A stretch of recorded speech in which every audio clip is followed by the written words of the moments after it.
अस्सलाम वालेकुम my desi pardesi viewers, welcome back to Shanoor vlogs. और जी रमज़ान की तैयारियां हो चुकी हैं शुरू, क्योंकि मुकाबला है सख्त और टाइम है कम। तो आज के दिन मैं सफाई कर रही हूँ अपने किचन कैबिनेट्स की और किचन ड्रॉर्स की। और इससे पिछले दिन ना मैंने काफ़ी सारे कैबिनेट्स जो सामने सामने के थे ना, जहाँ मेरे बर्तन पड़े हुए हैं, वो मैंने क्लीन कर लिए थे। तो आज दालों वाला कैबिनेट और जहाँ मैं मैदा और आटा वगैरह रखती हूँ ना, आज मैंने वो वाला कैबिनेट साफ़ किया। अच्छा, किचन एक ऐसी जगह है जहाँ पे आप जितनी भी सफाई कर लो ना, उतनी ही कम पड़ जाती है, क्योंकि किचन में ही हमने ज़्यादातर टाइम अपना स्पेंड करना होता है। काम करना है, खाना बनाना है, बर्तन लगाने हैं, तो कुछ ना कुछ गिर जाता है या गंदा हो जाता है। तो वो तो मैं साथ के साथ साफ़ करती रहूँगी जब तक रमज़ान नहीं आता। तो लेकिन जो डीप क्लीनिंग थी ना, वो मैंने कर ली है अपने कैबिनेट्स की, और साथ साथ ड्रॉर्स की भी कर रही हूँ। वैसे मेरे कैबिनेट्स और ड्रॉर्स इतने ज़्यादा गंदे थे नहीं, क्योंकि मैं साथ के साथ ना क्लीन करती रहती हूँ अगर कुछ गिर जाए। लेकिन फिर भी अपनी तसल्ली के लिए और रमज़ान के लिए कुछ तो स्पेशल करना होता है ना, तो फिर मैंने डीप क्लीनिंग ही की थी। इतनी अच्छी फीलिंग आ रही है ना मुझे रमज़ान के लिए तैयारियां करने की, सफाइयां करने की, और सोचने की कि रमज़ान में इस बार क्या होगा, कितना मज़ा आएगा। बहुत ही एक्साइटमेंट हो रही थी मुझे। साथ साथ मेरे माइंड में ये भी चल रहा था कि अफ्तार करवाना है सबको, इंशाल्लाह सब लोगों को अफ्तार कराने का कितना सवाब भी होता है और बहुत अच्छा लगता है जब अफ्तार में सब लोग एक साथ बैठ के खाना खाते हैं ना। तो मेरे माइंड में बस यही चल रहा था कि कैसे अफ्तार बनाऊंगी मैं, कैसे सहरियाँ बनाऊंगी, कैसे इबादतें करूंगी, कैसे नमाज़ें पढ़ूंगी। तो बहुत कुछ चल रहा था मेरे माइंड में, क्योंकि पहला दिन है ना रमज़ान की तैयारियों का। और मैंने इस बार ये नियत भी की है कि इंशाल्लाह हमारे जो को वर्कर्स हैं, जो हमारे साथ काम करते हैं ना शॉप में, उनके लिए मैं इफ्तार में कुछ ना कुछ लाजमी बनाकर भेजा करूँगी, ताकि ना वो लोग भी इंजॉय करें और अल्लाह ताला मुझे इस बात का अजर भी दें। तो कोशिश मेरी पूरी रहेगी कि हर दिन उनके लिए कुछ ना कुछ बनाकर भेजूं। बाकी अल्लाह ताला जितनी हिम्मत देंगे उतना ही होगा। पाकिस्तान में जब मैं होती थी ना, तो रमज़ान के दौरान सहरी के टाइम पे सब इकट्ठे होते थे, बहन भाई, इतना मज़ा आता था ना। और इफ्तार के टाइम अम्मी लाजमी, हमारी जो फैक्ट्री में लोग काम करते थे ना, उनके लिए कुछ ना कुछ लाजमी भेजती थी। तो उधर से ना, मतलब मैं अपनी अम्मी के ट्रेडिशन को जारी रखना चाहती हूँ, उसको ज़िंदा रखना चाहती हूँ कि जिस तरह मेरी अम्मी करती थी उसी तरह से मैं भी दूसरों का ख्याल रखूँ, ख़ास तौर पे रमज़ान की इफ्तार के टाइम पे। माशाल्लाह अल्लाह ताला ने अम्मी को इतनी हिम्मत दी हुई है कि वो अभी तक भी सहरी भी भेजती हैं हमारे वर्कर्स को और इफ्तारी भी। अच्छा, खैर मैं आप लोगों को यहाँ ये दिखा रही हूँ कि ये वाले कैबिन्स जो थे ना, जो सामने सामने के थे, ये मैंने इससे पिछले दिन ही क्लीन कर लिए थे। तो बर्तन वगैरह भी सारे क्लीन हो गए हैं। जो मेरे ये वाला कैबिन है जिसके अंदर मेरे एक्स्ट्रा बर्तन पड़े हैं, ये भी सारा क्लीन कर लिया था मैंने। यूटेंसिल्स और पॉट्स का जो मेरा कैबिन है वो भी सब क्लीन हो गया था। और इसके अलावा ना, मेरे कैबिन्स के ऊपर जो जगह है ना, खाली जगह, वो भी मैंने अच्छे से क्लीन कर ली थी सैनिटॉल वगैरह डाल के, क्योंकि वहाँ पे ना ग्रीस जम जाती है बहुत ज़्यादा। तो ये जो चिमनी है ये भी सारा क्लीन हो गया था, ऊपर की दीवार भी सारी क्लीन कर दी थी। तो बेसिकली आज जो मैं काम कर रही हूँ ना, वो कम है as compared to the last day जो मैंने किया है।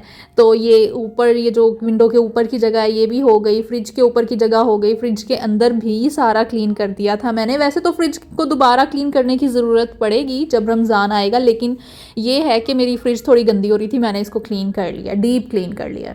लेकिन ना अभी कुछ काम रहते हैं जो मेरे डीप क्लीनिंग के हैं।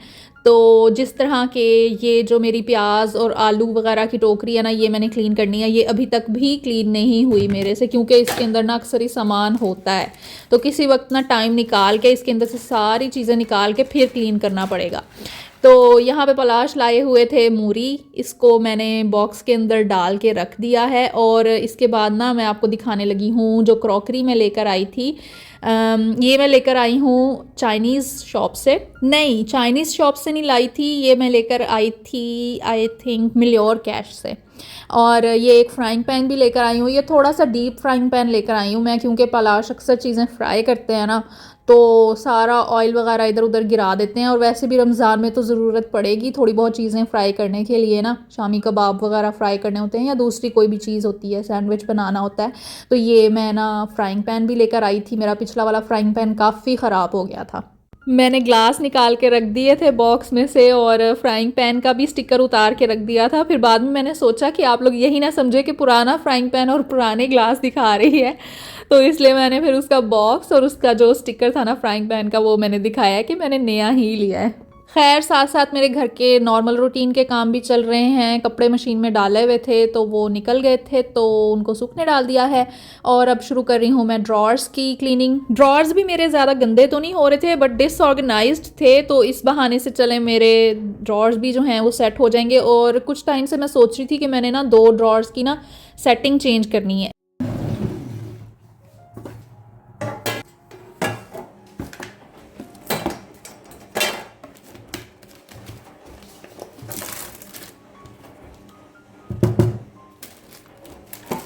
कुछ ड्रॉर्स जो हैं वो ज़्यादा यूज़ होते हैं, तो उनको ऊपर ऊपर ही होना चाहिए ताकि इजीली उसमें से चीज़ें कलेक्ट की जा सकें। और कुछ ड्रॉर्स में ऐसी चीज़ें पड़ी हुई हैं जो ज़्यादा यूज़ नहीं होती, तो मैं सोच रही थी जो चीज़ें ज़्यादा यूज़ नहीं होती ना ड्रॉर्स में, वो नीचे वाले ड्रॉर्स में रखूँ, और जो ज़्यादा यूज़ होती हैं वो ऊपर ही रखूँ। अच्छा, मैं डस्टिंग और क्लीनिंग वगैरह के लिए ना ज़्यादातर यूज़ करती हूँ सैनिटॉल, तो उसकी वजह से ना मेरे हाथों में एलर्जी रहना शुरू हो गई है। शायद वो उसके अंदर कुछ जर्म्स वगैरह या बैक्टीरिया वगैरह किल करने की एबिलिटी है ना, तो हाथों पे हमारी स्किन पे भी बहुत ज़्यादा गुड बैक्टीरिया भी होते हैं जो हमारी स्किन को प्रोटेक्ट करते हैं, तो वो उसकी वजह से ना मुझे एलर्जी रहना शुरू हो गई है। तो अब मैं कोशिश करती हूँ कि जब भी सैनिटॉल यूज़ करूँ ना तो ग्लव्स पहन के ही करूँ। ड्रॉर में कुछ चीज़ें तो ऐसी थी जो मैंने बस रख दी थी, जैसे कि ऑयल की बॉटल्स के ढक्कन। तो जो चीज़ ज़्यादा यूज़ ना हो, एटलीस्ट 5-6 महीने से ज़्यादा अगर यूज़ ना हो, तो आप उसको वेस्ट कर दें, उसको रखने का कोई फ़ायदा नहीं है। मेरा तो यही फॉर्मूला है, 6 महीने या 1 साल तक अगर कोई चीज़ यूज़ नहीं हुई ना, तो इट मीन्स कि वो आपकी काम की चीज़ नहीं है, उसको वेस्ट कर दें। वरना अगर आप इस तरह से चीज़ें संभालते रहें ना, तो यकीन करें आपके घर का बहुत बुरा हाल हो जाता है। पलाश इस बार हनी लेकर आए हैं और इतना बड़ा जार लेकर आ गए हैं। जब भी इसमें से हनी निकालती थी ना मैं, तो इधर उधर गिर जाता था, तो इसलिए मैंने ना ये बॉटल रखी हुई थी, ये चॉकलेट सिरप की बॉटल है, तो ये काम आ गई मेरे। तो मैंने सोचा कि अच्छा चलो ये काम आ गई है तो मैं इसको रख लेती हूँ। ये भी अगर आज मेरे काम ना आती तो इसका मुकद्दर भी डस्टबिन ही हो जाना था।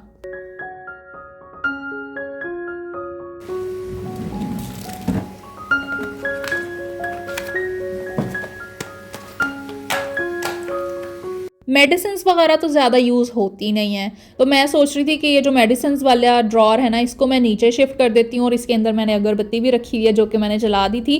तो मेडिसिन्स जो है ना वो लास्ट ड्रॉर में रख दूँगी, और लास्ट ड्रॉर में ऑलरेडी मैंने रखा हुआ था एलुमिनियम फॉइल हो गया, ग्लव्स वगैरह हो गए, तो ये चीज़ें ना ज़्यादा इस्तेमाल होती हैं। बटर पेपर हो गया, तो ये इनको मैं ऊपर शिफ्ट कर रही हूँ, और जो मेडिसिन्स है ना उनको मैं नीचे वाले ड्रॉर में शिफ्ट कर दूँगी। सफाई के बहाने से ना काफ़ी सारी मेडिसिन्स जो मेरी एक्सपायर होने वाली थी या हो चुकी थी, तो वो सब ना मैंने फेंक दी थी। वैसे मैं ना ये सोच रही थी कि मुझे ना ड्रॉर ऑर्गेनाइजर्स चाहिए, तो ऑर्गेनाइजर्स हो ना तो चीज़ें काफ़ी सही सेट रहती हैं, काफ़ी टाइम तक ज़्यादा हिलती नहीं हैं।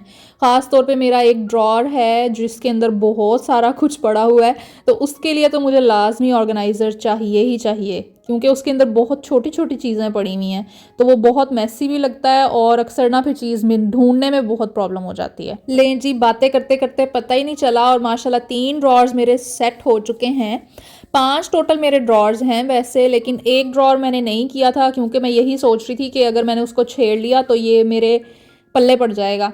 इसलिए बेहतर है कि मैं एक ऑर्गेनाइज़र ख़रीद के ना पहले फिर उसको ठीक करूँगी। करते करते इतना काम कर लिया मैंने इन 2 दिनों में कि मुझे बिल्कुल भी पता ही नहीं चला। रमज़ान की एक्साइटमेंट में ना सीरियसली थकन भी नहीं महसूस हो रही।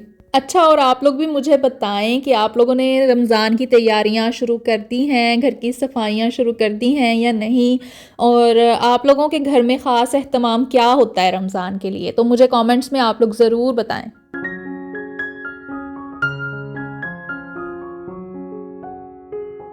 ड्रॉर में से मुझे मिले ये छोटे छोटे से हैंगर्स, और ये इतने क्यूट लगे ना मुझे, तो मैं सोच रही थी कि इनको कैसे यूज़ करूँ।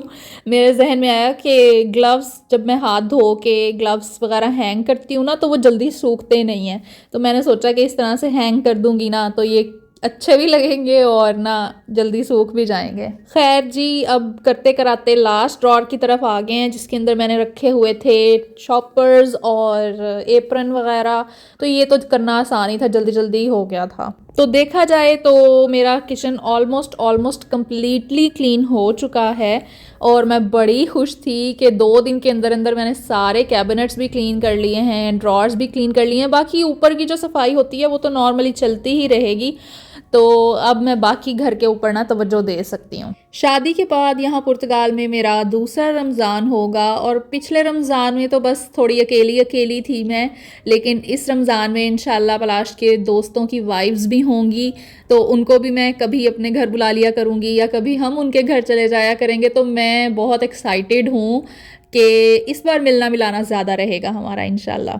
ये है वो लास्ट ड्रॉर जिसको मैंने नहीं छेड़ा। इसके अंदर बहुत छोटी छोटी चीज़ें थी, ऑर्गेनाइज़र लाने के बाद ही मैं इसको हाथ लगाऊंगी। फ्रिज मैंने साफ़ की थी ना, तो उसके अंदर से निकले थे काजू और बादाम, तो मैंने सोचा कि थोड़े से मैं ऐसे ही रख लेती हूँ और बाकी को ना मैं चॉप करके रख लेती हूँ, ताकि ना रमज़ान में ज़रूरत पड़ती है चाट वगैरह में डालने की या फिर किसी मीठे में डालने की, तो बार बार चॉप करने की ज़रूरत नहीं है। आराम से एक बार चॉप करो, रख दो और स्प्रिंकल कर दो, ख़त्म।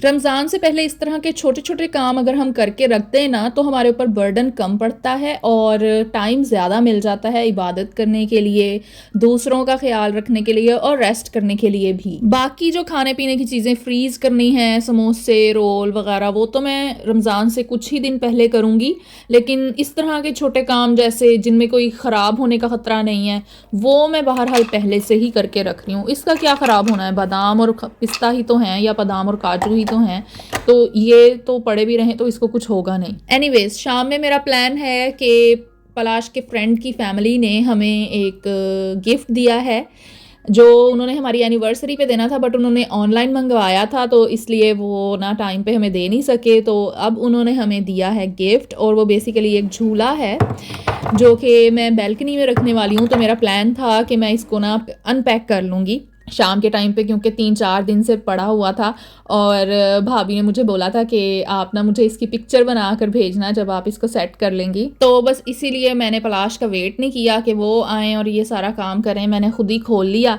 कि चलो जितना मेरे से बनेगा उतना मैं बना लूँगी, जहाँ मुझे पलाश की हेल्प चाहिए होगी तो उनको बोल दूँगी।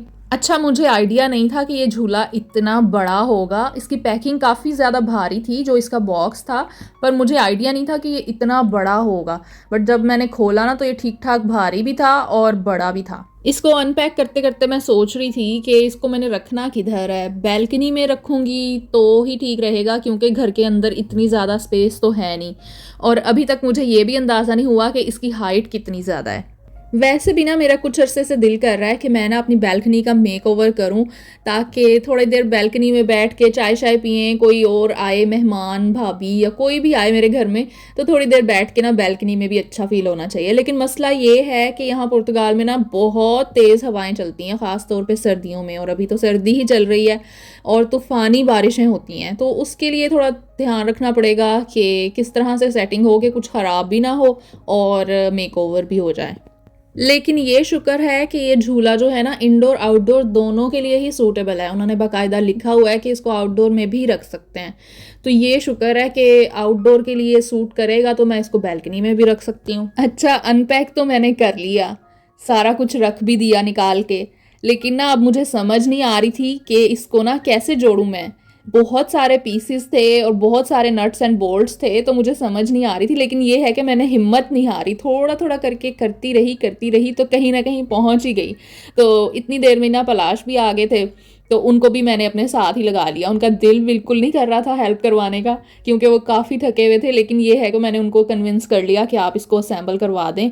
तो आधा काम तो मैं ऑलरेडी कर चुकी हुई थी, और आधा काम जो था वो पलाश ने कर दिया, और उनके बगैर वो पॉसिबल भी नहीं था। तो 2 ही लोगों का काम था वो, क्योंकि उसकी जो सीट थी ना वो ठीक ठाक बड़ी थी, और उसको नट्स लगाने के लिए ना अच्छा खासा जोर लगाना पड़ना था। तो खैर अल्हम्दुलिल्लाह, वो कहते हैं ना, हिम्मत मर्दा मदद खुदा, तो मैंने थोड़ी हिम्मत की तो अल्लाह ताला ने भी मदद की और हो ही गया आखिरकार। तो मैं सोच रही थी कि रमज़ान में मैं इस झूले में बैठा करूँगी, झूला झूला करूँगी और धूप लिया करूँगी बैल्कनी में बैठ के। और मैंने बैल्कनी में ना फेरी लाइट्स भी लगाई हुई हैं, तो मैं सोच रही थी कि फेरी लाइट्स के साथ ये प्यारा सा झूला कितना एस्थेटिक लगेगा।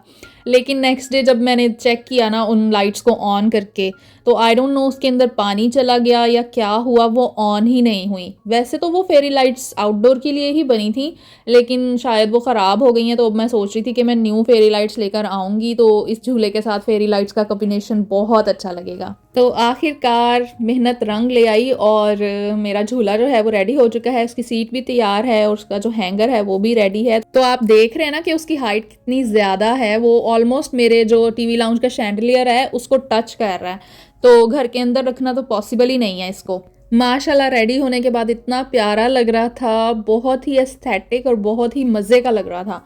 और मैं इसको जगह जगह रख के देख रही थी कि अच्छा यहाँ रख सकते हैं या वहाँ रख सकते हैं। तो फिर सुबह के टाइम उठ के ना मैंने इसको बाहर ही सेट किया था। खैर मेरे बालकनी का दरवाज़ा इतना बड़ा नहीं था, मुझे दोबारा से खोल के तो फिर इसको बाहर निकालना पड़ा और दोबारा से असेंबल करना पड़ा। आज की रमज़ान प्रेप तो यहीं ख़त्म हुई। आपको ये वीडियो अच्छी लगी है तो लाइक कर दें, मेरे चैनल को सब्सक्राइब कर दें और कमेंट्स में ज़रूर बताएं कि आप अपने घर में रमज़ान प्रेप कैसे कर रहे हैं। मिलते हैं नेक्स्ट वीडियो में। टेक केयर, अल्लाह हाफिज़।